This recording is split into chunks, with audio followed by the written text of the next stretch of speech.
충주교도소는 지어진 지 43년 정도 된 노후화된 곳이고요. 그리고 수용률도 123%로 굉장히 과밀도가 높은 곳입니다. 그동안 법무부가 주로 이제 검찰 이슈에 매몰되는 경향이 없지 않아 있었고, 그것 때문에 중요한 이슈들을 이제 후순위로 밀어주는 경우가 많이 있었죠. 지금 교정 문제도 그렇고요. 그리고 소년등 범죄 예방 문제도 그렇고, 국제 업무 문제도 그렇고, 출입국가 이민 문제도 그렇습니다. 특히 교정 문제는 우선순위로 해결해야 될 부분이라고 저는 생각하고요. 그런 차원에서 제일 먼저 이곳을 방문 주경하게 됐습니다. 말씀하신 교정 업무 개선에 대해서 구체적인 계획이 좀 있으신가요? 여러 가지 의견을 듣는 것인데요. 그런 차원에서 제가 현장에서 근무하는 법무부의 동료 공직자들에게 의견을 많이 듣기 위해서 온 것이고요. 그리고 이 교정 시설이라든가 이런 문제는 예산이라든가 여러 현실적인 제약은 있습니다. 다만 현실에서 저나 우리 현장의 교정 공직자들이 함께 할 수 있는 부분을 같이 찾아보겠다는 생각입니다. 아울러 말씀드리면 최근에 교정 시설 내에서 일부 수용자들이 현장의 교정 공직자들이나 동료 재소자들을 폭행하거나 사적으로 위해를 가하는 사례가 최근에 많이 늘어나고 있거든요. 다른 나라가 좀 그런 사례가 많지 않습니까? 근데 우리나라는 그동안에 그래 오진 않았습니다. 근데 그런 점은 용납되어서는 안 되는 거고요. 그것 역시 이 교정 공무원들의 이 어떤 처우 개선과 같이 추진돼야 될 수용시설의 어떤 질서 잡는 것도 필요하다고 생각합니다. 그리고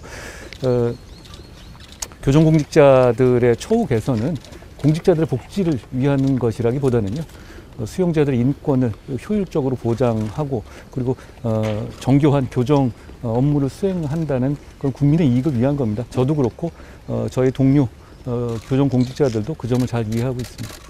다음 검찰 인선 여쭙겠습니다. 일단 검찰 인사에서 특수통 편향 인사라는 지적이 좀 있었는데, 이런 우려의 목소리 반영할 계획이신지? 인사는 제가 늘 얘기했다시피 실력과 공정에 대한 의지를 기준으로 인사를 할 겁니다. 그리고 그게 형사의 전문가, 그리고 공안의 전문가, 이런 분들은 당연히 그 분야에서 필요한 부분을 가게 될 것이고요. 어떤 전문 분야의 특정 전문 분야가 또 다른 전문 분야의 영역까지도 다 독식하고 이런 일은 없을 겁니다. 지금 총장의 공백 기간이 생각보다 길어지고 있는데 추천위 구성은 어떻게 하실 건가요? 총장은 중요한 자리고요. 그리고 그 자리를 위해서 절차에 맞춰서 일을 진행하고 있는 상황이라고 말씀드리겠습니다. 과거 전례를 봐도 이 총장 공백기에 있어서부터 추천위가 꾸려지기까지는 상당한 기간이 있었던 것이 보통입니다. 과거를 한번 찾아보시면 그렇게 아실 수 있을 것 같아요. 지금 조직 개편 하시고 계신데 대통령령으로 혹시 입법 취지를 뒤집는다는 지적이 좀 있어요. 여기 어떻게 생각하시는지?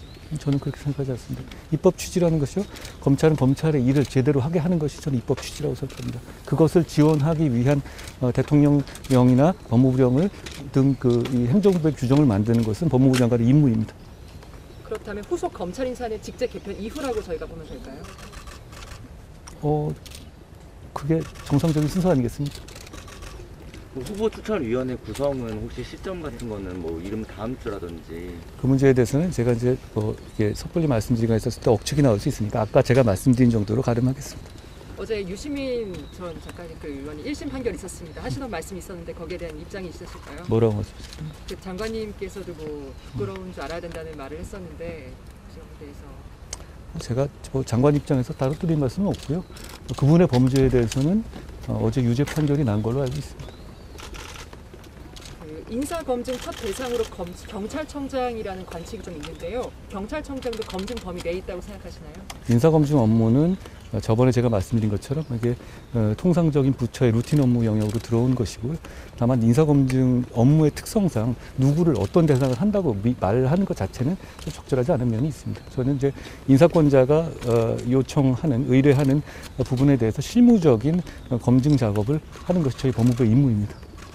이명박 전 대통령 형 집행정지 심의 보고 혹시 받으셨는지 어떻습니까? 그 부분은 검찰에서 위원회를 통해서 결정하는 절차이고요. 거기에 대해서 제가 따로 거기 관여하거나 그럴 부분은 없습니다. 보고는 받으시는? 그게 신청됐다는 건 언론에서 나왔는데 제가 그걸 보고를 안 받았겠습니다. 구체적으로 아까 말씀드린 것처럼 이 굉장히 오래된 곳이고 과밀도도 높은 곳입니다. 그렇기 때문에 제가 먼저 온 것이고요. 그 부분까지 포함해서 좀 해결 방안을 찾으려고 합니다. 근데 잘 아시다시피 그걸 어느 지역에 어떻게 하겠다는 거는 굉장히 여러 가지로 이해관계라든가 불필요한 논란이 소지가 많지 않겠습니까? 얘기를 하게 되면 준비된 상태로 제가 말할 기회가 있을 것 같습니다. 추진은 하시는 건가요? 그러면 좀 그쪽 이전이나 이런 부분에 있어서 그것까지 포함해서 굉장히 현재 이 상태가 굉장히 노후화돼 있고 그리고 과밀도가 높은 점에서 보완이 필요하다는 점에 대해서는 누구나 동의하실 겁니다. 그걸 어떻게 해결할지에 대해서는 저희가 준비되는 대로 말씀드릴 기회가 있을 것 같습니다.